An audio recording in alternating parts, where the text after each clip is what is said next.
yata ako binibiro, ha? Ngayon na ang registration. Advance payment, 50.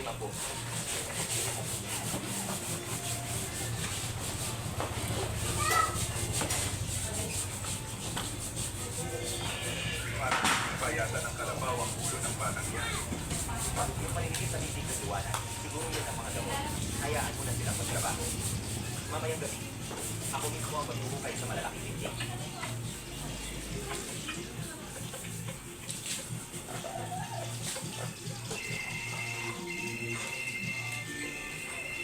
Siluwansong pala ito. Tagapagligtas, kailangan ko ngayon ng natural na niyuhuang. Meron ka ba dyan? Yuhuang, ha? Mukhang mahirap hanapin siya.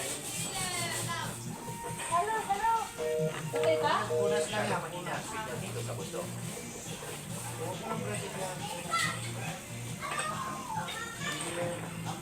Napakalaking magandang balita. Nakita ko ang natural na niyuhuang. Saan yun? Doon mismo sa baka na inaalagaan ni Kuya Fred. Parang walang silbi sa niya. Hindi naman niya ibebenta. Kuya, may problema. Kapatid ay yung Fran. Pinipilit niya ibenta sa atin yung baka nila na may sakit. Sabi niya, uminom daw yun ng tubig mula sa harap ng bahay natin. Totoo nga, hindi na kailangan magpagod. Bunso, ikaw muna ang magbantay sa kanila. Babalik ako para tingin yung baka. Kuya, malapit nang mamatay yung baka. Hindi yan mamamatay.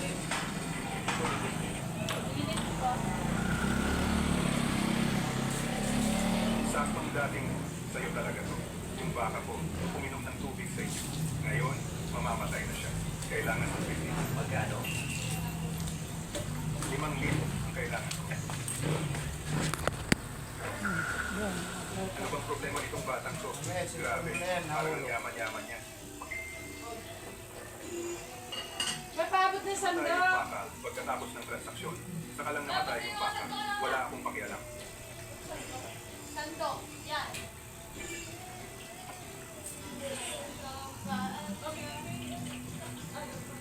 Isa Grabe, nanay ko, purong natural na apple ng baka. Worth isang libo. Ganun ba talaga kamahal yan? Tatawag muna ako kay Luanzo para sigurado.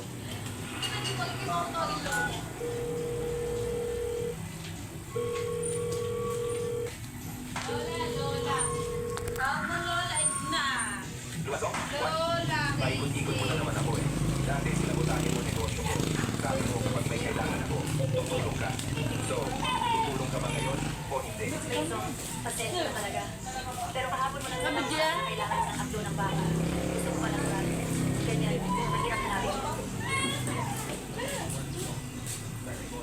Importante ang tiwala. Dala ko na ang pera. Andito, 1,000,000. At Sa tama rin. Ibigay mo ang abdo ng baka. Kunin mo ang pera. Kung walang abdo ng baka, pwede kang magsara o pwede kong sirain ang tindahan mo. Si Leyna Calvo, alam niyo wala akong abdo ng baka. Kaya nagdala ng 1,000,000 at 5 buwan.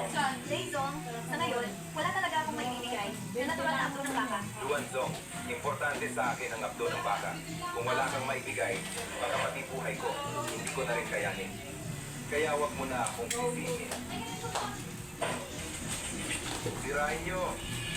Sandali. Ano ba ang kailangan ng abdo ng baka? Mabuting tao. Bakit hindi ko makontak ang telepono mo? Yung sinasabi mo yung buwan, nakuha ko na. Pure at natural. Ano? Talagang natural. Tama rin.